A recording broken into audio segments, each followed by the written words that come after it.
Je m'appelle Thomas Messias, je suis un homme blanc, cisgenre, hétérosexuel, et je suis marié depuis juillet 2011. Comme pas mal de futurs mariés, quelques semaines plus tôt, j'avais eu droit à ce qu'on appelle un enterrement de vie de garçon. Il s'est passé dans le calme, en petit comité, et sans excès. Vous écoutez Mansplaining épisode 29. Arrêtons avec les enterrements de vie de garçon. Un podcast Slate.fr. L'enterrement de vie de garçon, c'est cette tradition qui consiste à organiser une journée, voire un week-end, au cours de laquelle le futur marié va pouvoir profiter une dernière fois, mettez tous les guillemets que vous voulez, de sa liberté de célibataire. Du côté des hommes, cette tradition remonte apparemment au XVIIIe siècle. À l'époque, il s'agissait de se rendre dans une maison close, de boire plus que de raison, et d'enterrer symboliquement un cercueil, symbole de ses erreurs passées. Autrement dit, c'est vraiment le moment où l'homme qui va se marier commence à se ranger pour devenir, toujours entre guillemets, un chef de famille respectable. D'après les différentes sources que l'on peut trouver sur le sujet, l'enterrement de vie de jeune fille, qui en constitue l'équivalent féminin, ne date quant à lui que des années 70. En réalité, je ne devrais pas tout à fait parler d'équivalence. Il n'y a qu'à voir comment le cinéma représente les enterrements de vie de garçon. Sur le sujet, les films les plus connus se nomment Very Bad Things et Very Bad Trip, dont le titre original est The Hangover, la gueule de bois. Plus récemment, on peut par exemple ajouter le français Budapest, avec Manu Payette, Jonathan Cohen et Monsieur Poulpe. Tous ces films s'inscrivent dans le même sillon. On observe des mecs en train de faire n'importe quoi, quitte à risquer de ruiner leur existence ou celle de leurs proches. Du côté des enterrements de vie de jeunes filles, on est davantage dans des comédies dramatico-romantiques, avec questions existentielles à la clé, ce qui n'empêche pas des films comme Bachelorette ou Mes meilleurs amis de s'autoriser des instants de délire total. Récemment, il y eut aussi Pire soirée, starring Scarlett Johansson, mais ce film essayait surtout de singer les recettes à succès de Very Bad Trip et Very Bad Things, en faisant monter le degré d'alcoolisation de ses personnages et en semant les macabées pour faire marrer. Le tout formait une féminisation lambda et sans grand intérêt. À titre personnel, j'ai vécu très peu d'enterrements de vie de garçon. Déjà parce que je ne suis pas le genre de mec qu'on y invite, puisque je pourrais facilement casser l'ambiance, et ensuite parce qu'il m'est arrivé de trouver les excuses les plus bidons qui soient pour éviter de m'y rendre. Je vous ai parlé des bandes de potes dans l'épisode 5 et des boys club dans l'épisode 8, alors vous ne serez pas étonné de savoir que les enterrements de vie de garçon me donnent plutôt des boutons. Je trouve que Very Bad Things résume hyper bien la situation. Attention, je parle bien de Very Bad Things et non de Very Bad Trip, que j'évoquerai un peu plus loin. Very Bad Things, c'est ce film sorti en 1998, dans lequel un groupe de mecs blancs mené par Christian Slater part en virée à Vegas pour l'enterrement de vie de garçon du personnage de Jon Favreau et ne tarde pas à buter involontairement une stripteaseuse dans une chambre d'hôtel. La suite est une comédie noire et grinçante, souvent hyper lucide sur la façon dont la masculinité s'exprime dans ces moments-là. J'ai revu Very Bad Things il y a peu, comme une Madeleine de mon adolescence. J'avais le souvenir d'un film outrancier, aux rebondissements parfois foireux, mais en revanche, j'avais oublié à quel point le scénario était presque avant-gardiste en matière de traitement des masculinités. Ça commence dès les premières secondes, avec la future mariée, jouée par Cameron Diaz, qui noie son fiancé sous les questions liées à l'organisation du mariage. Très clairement, c'est à elle que revient l'intégralité de la charge mentale liée à l'événement. Et le chèque pour le gâteau, lui? Envoyé. Et celui du photographe? Envoyé. Et l'hôtel pour mes parents? Envoyé. L'orchestre? Je suis allé le leur remettre. Ah oui. Ouais. La tante? Et le juge? Le juge t'a... Chérie, la tante, je ne me souviens pas de la tante. T'as oublié le chèque de la tante? Je crois. Comment as-tu fait pour oublier de faire le chèque de la tante? Comment j'ai fait? Je l'ai fait. Tu sais que tu ne peux pas jouer avec ces gens-là, tu ne peux pas, ils sont intraitables, intraitables. Ah, ça je le sais, c'est moi qui m'en occupe depuis des mois, ils sont absolument épouvantables. Non, Kyle. Ce n'est pas toi, c'est seulement moi qui me farce tout le travail depuis des mois. C'est moi qui fais absolument tout, je fais tout moi-même. Je et tu sais, le ma sais, chérie, Kyle. je fais sais. tout et personne ne m'aide, non, Kyle, personne. Very Bad Things est hyper ambivalent sur sa façon de camper ses personnages. Par exemple, dans la scène que vous venez d'entendre, on ne sait pas trop si le but est de montrer à quel point la femme jouée par Cameron Diaz est casse-pied et autoritaire, ou s'il s'agit au contraire de montrer que son fiancé est totalement à la ramasse. Je crois qu'il y a un peu de tout ça en fait, et une volonté d'opposer deux archétypes pour mieux créer ensuite un télescopage.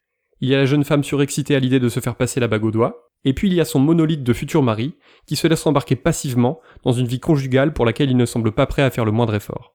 Très clairement, dès le début, le film montre les hommes comme des éternels ados, incapables de se prendre en main. Qu'il s'agisse de festivités ou de vie de famille, leur implication est clairement insuffisante. En revanche, dès qu'il s'agit de préparer un enterrement de vie de garçon, on les sent totalement au taquet. Las Vegas, des substances plus ou moins licites, de la mauvaise musique jouée à plein volume, et une stripteaseuse à laquelle on peut demander des extras, voilà le programme de leur week-end, et ça les motive. Oh, par contre, t'as pas oublié l'enterrement de vie de garçon, hein? C'est pour ça que tu m'engueules, c'est pour ça. Non. Avoue-le que c'est pour ça. Non, Écoute, on peut en reparler si tu veux. J'ai seulement la nette impression que ces chèques-là ont sûrement été mis à la poste depuis longtemps. J'en suis pas sûr. Ça me fascine vraiment de voir à quel point toi et ta joyeuse bande êtes parfaitement organisés quand il s'agit de partir bambocher à Las Vegas. L'organisation est simplissime, elle consiste juste à louer des chambres d'hôtel et à contacter une professionnelle, et tout cela semble beaucoup plus simple que de réserver des vacances en famille ou de s'assurer que les chaises louées pour le mariage soient suffisamment confortables. Il faut dire que ça ne semble absolument pas déranger ces hommes-là de cohabiter dans une chambre d'hôtel immonde, de se nourrir de chips et de bière tiède, et de vivre pendant 48 heures dans une sorte de vestiaire géant. Ça ne les dérange pas, parce qu'ils ne sont pas du tout aussi exigeants avec eux-mêmes qu'avec les personnes qui s'occupent d'eux habituellement. En termes de mariage ou de vacances, les femmes semblent souvent plus exigeantes, parce qu'elles sont soucieuses d'assurer confort et bien-être à toutes les personnes qui leur sont chères. Les personnages de Very Bad Things, eux, sont les parfaits représentants de cette masculinité qui prétend pouvoir se contenter de peu, alors qu'il ne s'agit en fait que de dissimuler leur manque de compétences et leur immense fainéantise. Arrive rapidement ce qui doit arriver, la stripteaseuse décède accidentellement, victime d'un porte-manteau mal placé. Alors bien sûr, une comédie noire ne constitue pas le meilleur terrain pour se livrer à une analyse sociologique, mais tout de même, la façon dont les différents membres du groupe vont interagir pour le pire et pour le pire illustre à merveille la façon dont les collectifs masculins fonctionnent le plus souvent. Une fois le premier drame survenu, car il y en aura d'autres, tout le monde dessoule en quelques secondes, et des mécanismes de hiérarchie et de domination se mettent soudain en place. C'est alors le plus viril et le plus insensible qui prend les rênes, et qui dirige les opérations visant à se débarrasser du corps, ou plutôt des corps. À l'autre bout du spectre, il y a le père de famille bien plus timoré, qui se pose des questionnements éthiques, pendant que d'autres découpent des bras et des jambes à la scie. Là encore, le film est trop trouble pour qu'on parvienne à distinguer ce qui est intentionnel de ce qui ne l'est pas, mais certains autres membres du groupe finissent par analyser de façon très concise et très rudimentaire pourquoi ce type n'est pas hyper chaud pour enterrer des gens dans le désert. Tu es pathétique. Non, toi, tu es pathétique. Répète ça. J'ai dit que tu es pathétique. Et pourquoi, dis-moi? T'as aucun esprit d'équipe et c'est pour ça que t'as pas d'amis. Comment ça? J'ai plein d'amis. Ah oui, qui donc? Tu veux des noms? Ah, tu as des connaissances, des hommes d'affaires et compagnons de golf, point. Tu n'as pas d'amis véritables. Ce sont mes amis. T'as vraiment un sérieux problème d'intimité avec les hommes. Mais t'es fou, de quoi est-ce que tu parles? les détestes, ils te font peur. Et le moment est peut-être mal choisi, hein. Je t'en prie, Fisher, il est parfaitement choisi. C'est le moment idéal. Adam, ton frère et moi-même, tout comme certains des hommes présents ici, croyons que tu es refoulé à un point tel que tu vis dans un mensonge total. Et que tu es en fait tapette. Moi? Fais-le don, ça te libérerait, hein? Quoi? C'est totalement logique et tellement approprié. Parce qu'il n'est pas hyper emballé à l'idée de cacher toute sa vie qu'il est complice dans une affaire ayant coûté la vie à 2 personnes innocentes, cet homme nommé Adam est soudain pointé du doigt pour sa prétendue homosexualité refoulée. Autrement dit, s'il ne suit pas la meute de façon inconditionnelle, c'est parce qu'il est un sous-homme. Une flaque, diraient même certains masculinistes, auxquels j'ai eu l'occasion de me confronter. Ce qui est saisissant, c'est qu'on retrouve le même genre de schéma dans Very Bad Trip, et d'ailleurs dans pas mal d'autres films sur le sujet. Pour beaucoup d'hommes, futurs mariés ou non, l'enterrement de vie de garçon ressemble à un gigantesque sas de décompression dans lequel ils peuvent enfin renouer avec eux-mêmes et avec leurs instincts primaires par la même occasion. Dans Very Bad Trip, il n'y a aucun regard critique sur ce sujet. Au contraire, Todd Phillips utilise à fond le personnage du type trop sage, pull noué sur les épaules et testicules broyés par son épouse, et qui va finir par aller s'en payer une bonne tranche à Las Vegas, après avoir promis à sa femme qu'il serait sage. Seulement les mecs et leurs enterrements de vie de garçon, c'est répugnant. Ouais, c'est répugnant. Et carrément pitoyable. Ces boîtes sont immondes. Ouais. Et le pire de tout, c'est que cette petite fille qui se tortille, qui se déhanche et baise à sec sur scène devant toi, Elle a un père et une mère, j'allais dire la même chose. Tu vois, j'aimerais que tes copains soient aussi matures que toi. Ils sont matures. En fait, il faut seulement apprendre à les On connaître. demande le docteur Tantouze. Docteur Tantouze. On remarquera au passage que de Very Bad Things en Very Bad Trip, l'homophobie permet toujours de resserrer les liens.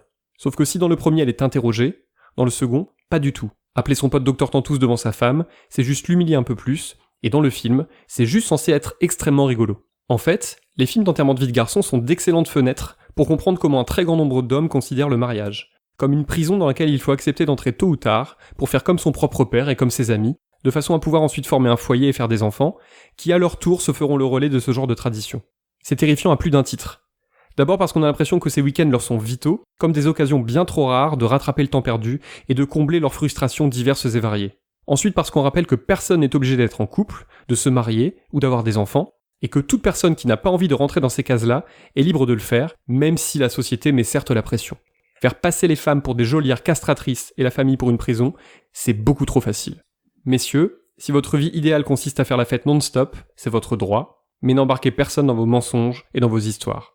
Pour en savoir plus, et parce que mon expérience des enterrements de vie de garçon est davantage liée aux films que j'ai pu voir qu'aux expériences que j'ai pu vivre, j'ai contacté Fabrice Solence, qui dirige l'entreprise Corde au cou depuis 18 mois. Il s'agit en fait d'un site internet qui met en relation la clientèle des enterrements de vie de garçons et de jeunes filles et les prestataires présents un peu partout en France. Le but, c'est que on trouve des prestataires, du coup, qui font des activités en tout genre. Ça peut être du paintball, ça peut être de l'escape game, ça peut être du bootcamp. J'ai voulu savoir si la réalité collait réellement à ce qu'on pouvait observer dans la fiction, en tout cas en termes de prestations demandées. Selon Fabrice Solence, il y a effectivement beaucoup plus de groupes d'hommes qui demandent des stripteaseuses que de groupes de femmes qui commandent des stripteaseurs. Si on fait une généralité, bien évidemment, il y a beaucoup plus de demandes en striptease pour les hommes qui cherchent des stripteaseuses que pour les femmes qui cherchent des stripteaseurs, mais il y en a quand même.